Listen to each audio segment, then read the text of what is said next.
In today's talk, I want to speak about the spiritual crisis. If you've had a spiritual crisis, you know what I'm talking about. If you haven't, you'll find this an interesting podcast. We are both human and we're soul, so we're the two of us in the one aura. And we have a spiritual crisis when the two are not gelling.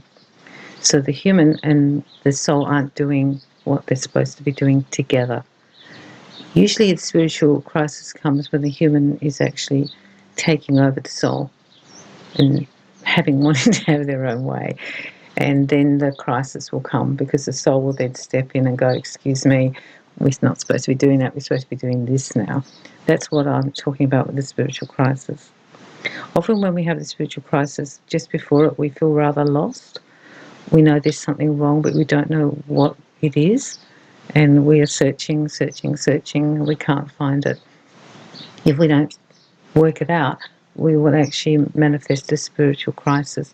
And I think we have made plans in the Garden of Remembrance to have time signposts when we get up to that we'll actually deal with what we're supposed to deal with. My spiritual crisis came at 42 and I had a major accident. That was my wake-up call. My human was running around doing whatever they wanted and not dealing with any of their issues or stuff, and that's what most of us are doing, really. And then I had my big accident, and my soul was probably saying, okay, enough's enough, now you need to do your work. The spiritual crisis doesn't feel good. You know that on some deep level you will know you've set this up for your path, for your learning, but it still doesn't feel good. People have told me how they landed up having accidents. I know one girl, she fell off her bike. She was an engineer and her path was actually to be a doctor, but the money with the engineering, I think, was good, and she was good at what she did. She had a bike accident and broke her wrist and had to be off work for 6 weeks, and during that time, in her spiritual crisis, her soul took over and decided that she wanted to do medicine. She changed countries and she's now a doctor. The spiritual crisis doesn't mean it's a bad thing. It's just that we set it up so we get back and do what we said we were going to do. If you are a person who's had a spiritual crisis, you'll know what I'm talking about, that your life just completely changed. Something happened and there was a massive change in your life, almost something you couldn't control. The spiritual crisis will seem like we couldn't control it. It was external, but we actually did set it up with our guides that this is what we do if we're missing the signpost to get us back to do what we were supposed to do. During the spiritual crisis and after it, you will have a lot of emotional issues. You will feel bad. You will take a long time sometimes to get better if you've had an injury of some sort, and it might take you months. You'll think it'll take you 2 weeks, but it's months. I had to give up work, and I couldn't work for months, and then I could only work part-time, and it took me a long time to crawl back to being well enough to actually just work. It was a time of reflection for me because I was on my own, because everyone had gone to school and work, and I was sick and I was on my own. So there was a lot of time for myself to think about my life and where I wanted to go. I didn't really know what I was supposed to do, I don't think. I didn't realise I had the gift, but soon after I did, and then I had a choice of which way to go. And I didn't want to go back. I wanted to do this work. And you'll probably find the same thing. Even though it's difficult, the crisis time, it actually does resonate better with you once you decide, no, you need to do this now, and you're going to do it, and you're going to put your heart into it and make it work. The spiritual crisis also comes when we need to deal with a big issue, particularly if we've got a massive block. People who've had abuse in their life and just shut it away and didn't want to deal with it, they will have that come up at the same time. So all the memories of things will come up. Anything that we've shut down will come out, like Pandora's box, and we won't be able to stop. There's nothing you can do to stop it. Once it starts coming out, it's coming out now. And that will be part of the crisis, that you'll have the dualistic nature of the crisis, the accident or whatever you've set up, and then the new information coming in, the blocks releasing. and you're having to deal with all your issues.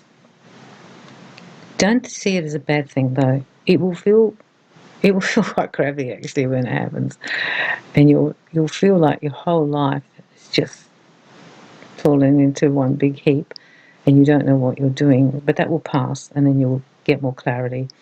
And as you get better, or as you start dealing with your stuff, you'll actually see it as the best thing that ever happened to you.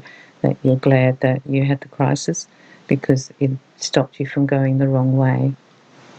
With some people, the spiritual crisis happens because if they don't stop and have the crisis, they can actually get more and more sick and actually die early, or die in a car crash or something.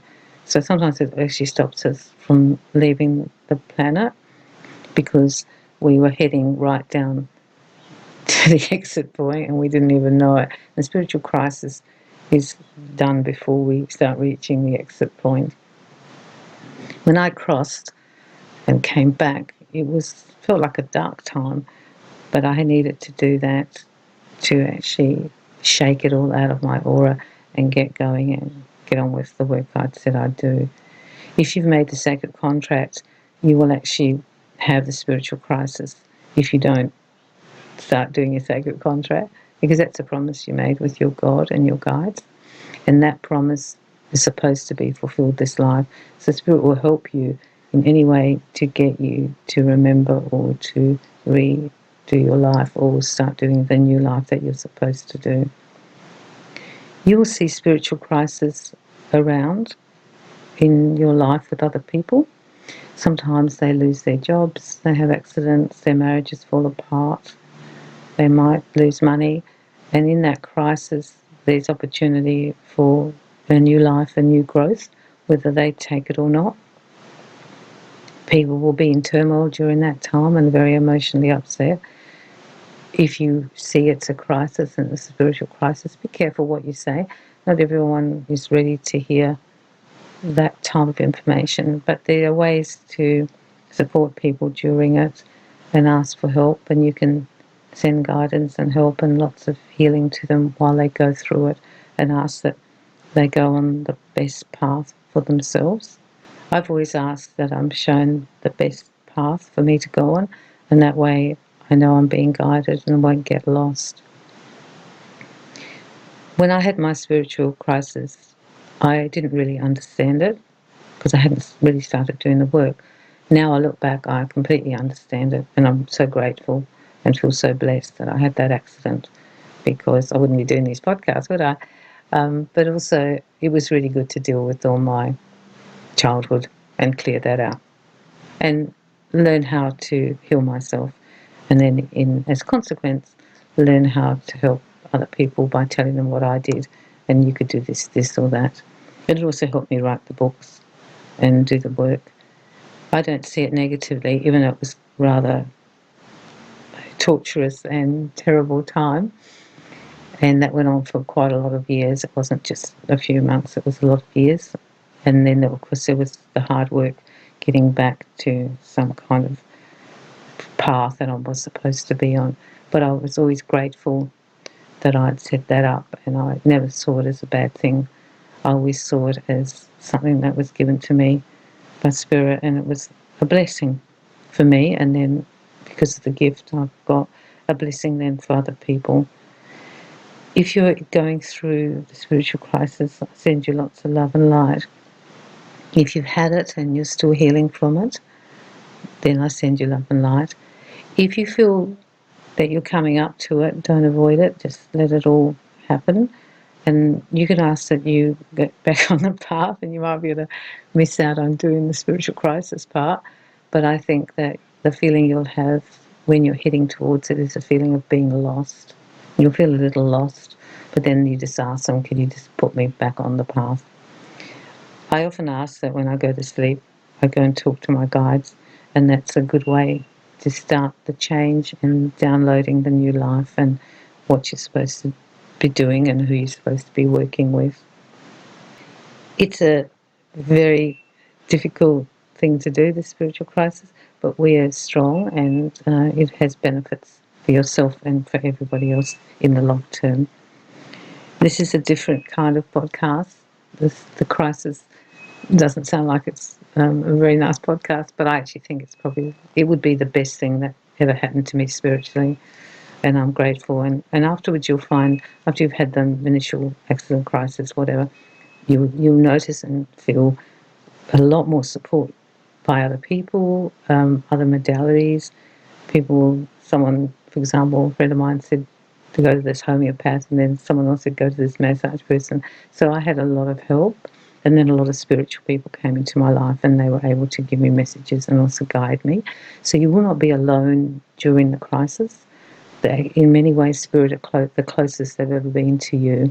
So don't think you're alone, even though it might feel like it. Okay, I'm sending you lots of love and light.